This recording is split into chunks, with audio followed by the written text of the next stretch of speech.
मथुरा की शाही ईदगाह मस्जिद मामले में हिंदू पक्ष की वादी रंजना अग्निहोत्री की केस को जिला अदालत में सुने जाने की अनुमति मिल गई है।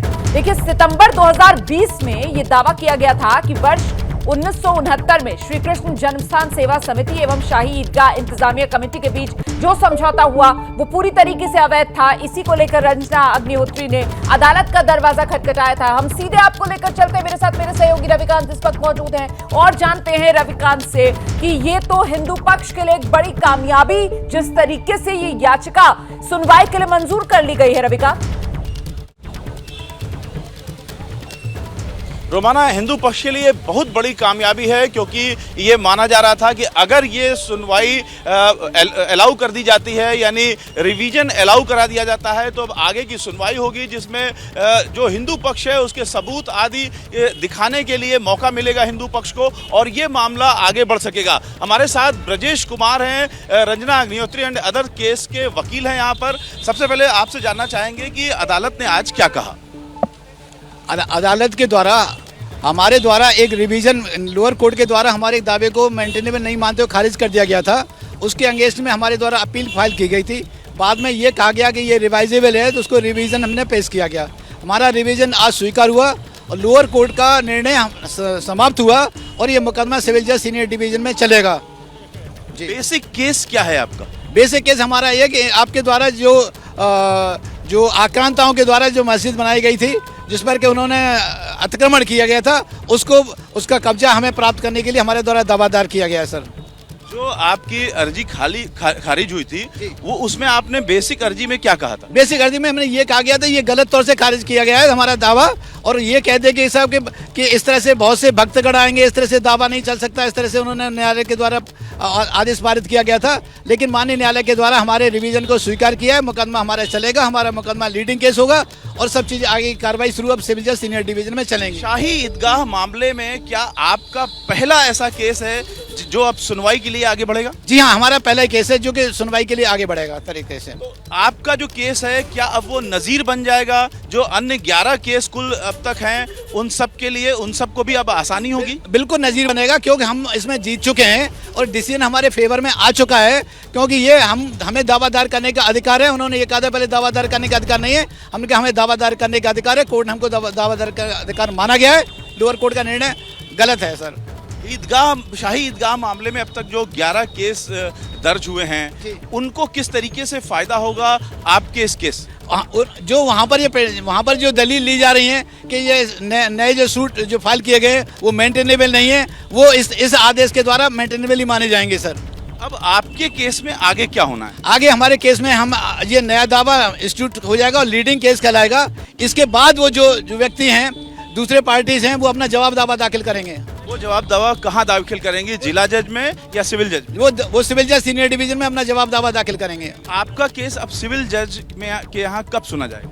अब उसमें आज जजमेंट हम देखते हैं उसमें कौन सी डेट फिक्स की गई है। जो डेट फिक्स की गई उस तारीख को हमारे मुकदमे की सुनवाई होगी। मतलब अभी डेट आपको बताई नहीं गई? अभी हमने जजमेंट नहीं देखा है। जजमेंट में केवल इतना है कि हमारा रिवीजन अलाउ हो गया है, पूरी तरह लोअर कोर्ट का निर्णय समाप्त हो चुका है। लेकिन जो पूरा जजमेंट है, जो वो उसमें क्या अगली तारीख का मेंशन होगा? निश्चित होगा उसमें, या लोअर कोर्ट के लिए लोअर कोर्ट के लिए फाइल को भेजी गई होगी। सर, अभी तक जो केस है वो ज्यादातर केस 1 जुलाई को जा रहा है, तो एक वकील के नाते आपको क्या लगता है कि आपका भी केस? जजमेंट नहीं देखा, इसलिए मैं नहीं कह सकता इसके संबंध में। सर, जजमेंट पढ़ने के बाद ही मैं इसको देख सकता हूं। पहला जो केस आप सिविल जज में तारीख होगी, उसमें अब आपके जो मामला है उसमें क्या कार्रवाई होगी? उसमें यह कि अपोज पार्टीज जो है, अपोज पार्टीज को ये हमारा प्लेंट की कॉपी मिलेंगी, वो अपना जवाब दावा दाखिल करेंगे। सर, उसके बाद क्या होगा? उसके बाद सुनवाई होगी, आगे मुकदमे के इश्यूज बनेंगे, मैटर की सुनवाई होगी, जो कुछ भी होगी। इसके अलावा हम अपने दरखास्त ये भी लगाएंगे कि इसको वीडियोग्राफिंग और इसका सर्वे भी होना चाहिए। उनका एक दावा ये है कि जो 13.37 एकड़ जमीन है, वो जुगल किशोर की जो जमीन खरीदी गई थी उन्होंने मदन मोहन मालवीय एंड अदर्स के नाम पे, उस जमीन से बाहर है वो मस्जिद। नहीं, ऐसा नहीं है, उसी में अंदर है। उनका कहना है कि जो बैनामा हुआ था जुगल किशोर जी का, उन्होंने उस बैनामे में लिखा हुआ है कि इस जो प्रॉपर्टी खरीदी गई है उसके एक और मस्जिद स्थित है, यानी उस बैनामे का जो जमीन है उसके भीतर वो मस्जिद नहीं है। हमारे द्वारा जो जमीन खरीदी गई थी उसमें हमारा मंदिर बनाया गया था, उसी मंदिर को तोड़ करके मस्जिद बनाई गई है। ये जो एक केस कहा जा रहा है कि जो 68 69 में जो समझौता हुआ था मंदिर समिति और शाही मस्जिद के बीच में, वो समझौता गलत था क्योंकि ट्रस्ट ने वो समझौता नहीं किया था।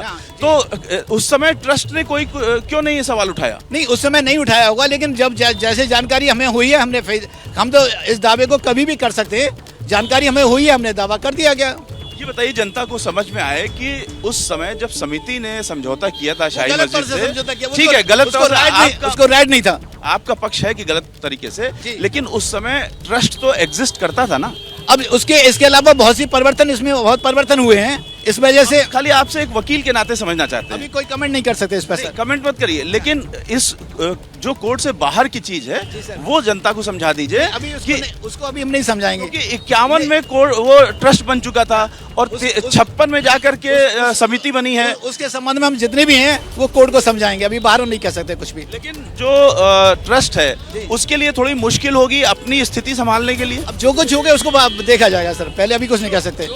वहाँ पर केस आएगा सिविल जज के यहाँ, जो वादी अपोजिट पार्टी है वो अपना सारा सबूत वगैरह रखेगी। आपके पास क्या है रखने के लिए? क्या हमारे पास सो मेनी डॉक्यूमेंट्स हैं, डॉक्यूमेंट्स के द्वारा हम बताएंगे सर। किस तरीके के डॉक्यूमेंट? अभी हम देखेंगे, हमारे पास में बहुत सी डॉक्यूमेंट है, अभी कुछ कहना मुश्किल है।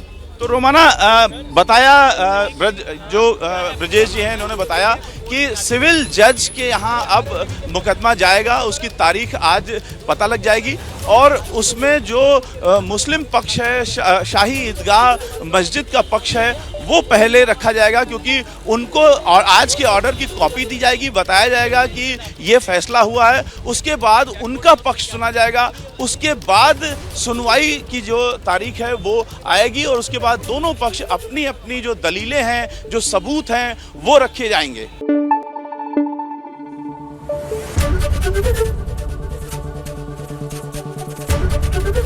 एबीपी न्यूज आपको रखे आगे।